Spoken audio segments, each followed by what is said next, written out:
Debat Cawapres sudah selesai dan ini adalah debat terakhir daripada Cawapres, dan kebetulan tadi saya nonton sampai pressconnya habis. Dan menurut saya debat ini adalah debat yang sangat menarik untuk ditonton, di mana yang dibicarakan adalah sumber daya alam, lingkungan hidup, energi, pangan, agraria, masyarakat adat dan desa. Dan debat tadi itu cukup savage sebenarnya.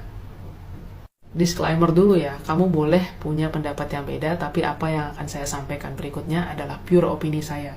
Jadi menurut saya, si penguasa debat, si MVP debat kali ini adalah Gibran. Bukan saya katakan Gibran karena saya mendukung 02, bukan, tapi lebih kepada saya melihat penguasaan materi daripada tema debat yang paling baik dimiliki oleh Gibran. Dimana tadi Gibran sempat menyinggung tentang greenflation dan LFP atau lithium ferrofosfate, dan kedua lawannya yang diberikan pertanyaan ini tidak bisa menjawab. Dan disitulah saya kasih nilai plus penguasaan materi debat untuk Gibran. Tapi wait, kamu jangan marah-marah dulu, karena saya tahu kalian pasti akan marah-marah kalau misalnya saya hanya bahas tentang sisi positif daripada apa yang Gibran lakukan tadi. Dia juga ada sisi negatifnya, di mana tadi istilahnya dia ngenyek kepada dua paslon lainnya. Saya jujur, saya akui saya sedikit kecewa ngelihat itu, tapi kita kembali dalam debat yang kita lihat adalah penguasaan materinya. Jadi saya tetap kasih MVP-nya kepada Gibran. Dan kalau dalam kontestasi ada MVP, ada juara satunya istilahnya gitu kan ada juga juara 2 dan juara 3-nya. Menurut saya juara 2-nya kali ini adalah Prof. Mahfud. Kenapa? Karena menurut saya beliau menguasai materi cukup baik, dan setiap menjawab beliau cukup on point dan memberikan contoh sesuai dengan apa yang sudah beliau lakukan. Dan tadi kalau saya bilang juara satunya adalah Gibran, juara 2-nya adalah Prof. Mahfud, juara 3 tentu aja jadi Caimin kan. Bukan karena beliau singgung 500.000 hektar atau food estate atau masalah etika, tapi lebih kepada menurut saya visi misi yang disampaikan tadi itu menjadi kurang padat karena bicara hal yang lain, dan kurang sesuai dengan 142 halaman yang dia susun sama Pak Anies sebagai program kerja. Selain itu juga beberapa kesempatan pertanyaan yang ditanyakan tidak dapat dijawab dengan baik, dan sedikit keluar jalur dari pertanyaannya Prof. Mahfud, pertanyaan panelis, pertanyaannya Gibran. Terutama yang saya sorot adalah masalah LFP tadi. Tapi selain itu, saya juga tahu bahwa Caimin mempersiapkan debat ini dengan cukup baik, karena dia sempat singgung tentang keadilan iklim, sempat singgung tentang tobat ekologi yang disampaikan di sama Paus Franciscus. Jadi semuanya sebenarnya dari ketiga capres mempersiapkan debat ini dengan baik. Tapi menurut saya, menurut opini saya, kali ini debat adalah milik Gibran, lalu disusul Prof. Mahfud, dan terakhir Caimin. Kalian boleh bebas memilih, ini adalah negara demokrasi, dan kalian juga bebas berpendapat. Lagi asik nonton debat Cawapres malam ini, kok tiba-tiba salfok sama logo di bajunya Mas Gibran? Kayaknya mirip logo Konoha bukan sih?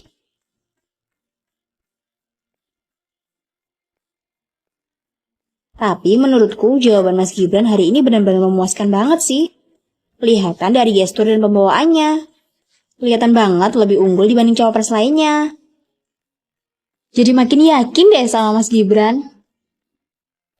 Debat Cawapres yang merupakan debat keempat malam ini menurut saya masih tidak ada kemajuan yang signifikan. Cawapres 01 dan 03 punya kesamaan dalam menyampaikan visi dan misinya, yaitu curhat soal masalah-masalah, termasuk mencari-cari kesalahan pemerintah saat ini.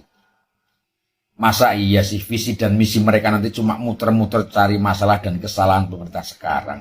Mestinya kan lebih pointed pada tujuan dan rencana mereka bila terpilih memimpin negara ini. Ini dua-duanya sama, masih cari-cari kesalahan pemerintah sekarang. Dijadikan dasar untuk menyampaikan gagasan mereka. Dalam hal penyampaian visi dan misi, Cawapres 02 yang bisa dibilang on point. Dari pernyataannya semakin jelas bahwa paslon 02 akan menjadi pemegang estafet dan penerus dari apa yang telah dilakukan oleh pemerintah saat ini. No debat kalau soal itu. Cawapres 01 masih konsisten menyelipkan sindiran untuk Cawapres 02. Artinya konsep ofensif atau menyerang masih dipertahankan, meski tidak seliar pada debat Capres kemarin.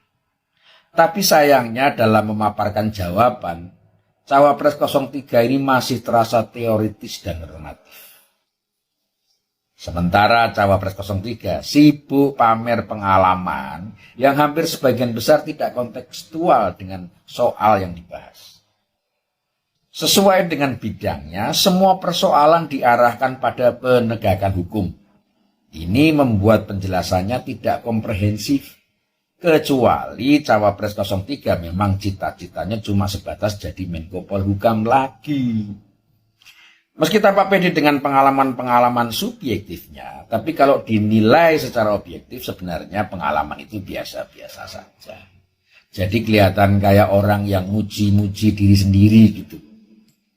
Meski Cawapres 02 on point dan rileks, tapi menurut saya basa-basinya terlalu banyak dengan mengomentari hal-hal yang tidak penting pada Cawapres lainnya. Tapi kalau soal kritik mengenai botol plastik yang dipakai Cawapres 01, itu jelas kontekstual dengan tema lingkungan hidup. Cawapres 02 jadi kurang formal hanya karena selalu ingin rileks. Karena kalau orang cuma sekilas melihat dan menilai, Cawapres 02 ini jadi kelihatan selengean dan songong. Walaupun kalau dicermati, wawasan dan penguasaan materinya sangat baik. Dan update. Cuma ya jangan show off lah. Kasihan, Cawapres lain kan belum tentu update. Selain itu, Cawapres 02 menurut saya terlalu merepresentasikan dirinya dengan pemerintah saat ini. Padahal dia kan harus netral sebagai kandidat. Artinya dia tidak boleh mewakili pemerintahan saat ini. Ada kemiripan dengan Cawapres 03 yang selalu membawa semua masalah pada konteks. Cawapres 02 terlalu banyak membahas soal hilirisasi. Dan lagi-lagi, hilirisasi ini diungkapkan di closing statement Cawapres 02. Padahal ada hal yang lebih menarik, yaitu tentang peran serta generasi zaman now yang digarisbawahi dan dijelaskan dengan gamblang. Dan seperti biasa, Cawapres 02 ini mengapresiasi lawan-lawannya dengan memberikan ucapan terima kasih. Juga kepada capres pasangannya Prabowo Subianto yang disebut paling banyak melibatkan generasi zaman now dalam strategi dan rencana-rencananya. Closing statement Cawapres 01 lagi-lagi terdengar normatif. Di ujung pernyataannya Cawapres 01 menegaskan bahwa mereka akan mengusung perubahan, bukan keberlanjutan. Closing statement Cawapres 03 juga lagi-lagi menyinggung soal aspek penegakan hukum. 2 kali mengutip ayat dalam Al-Quran dan menyebut-nyebut nama Gus Dur yang sepertinya ingin menyasar para pemilih dari kalangan NU. Karena kita tahu memang saat ini NU terpecah menjadi 3 kelompok. Tapi yang unik, Cawapres 03 ini menyanyikan sebagian bait lagu Ebit G. Ade yang berjudul Pesan Kepada Kawan. Meski nggak hafal-hafal betul. Saya nggak bilang suaranya nggak enak, tapi kok saya jadi keingetan sama SBY yang memang ngefans berat sama Ebit G. Ade. Demikian komentar dan cerita saya tentang menonton debat keempat calon wakil presiden malam ini. 16 petani cuma punya setengah hektar, sementara ada seseorang yang punya tanah 500.000 hektar. Lagi-lagi debat pilpres langsung main ulti-ultian aja nih. Welcome to debat 4 Cawapres. Bahkan gue sampai bingung teman-teman mereka bertiga ini saling main sindir-sindiran.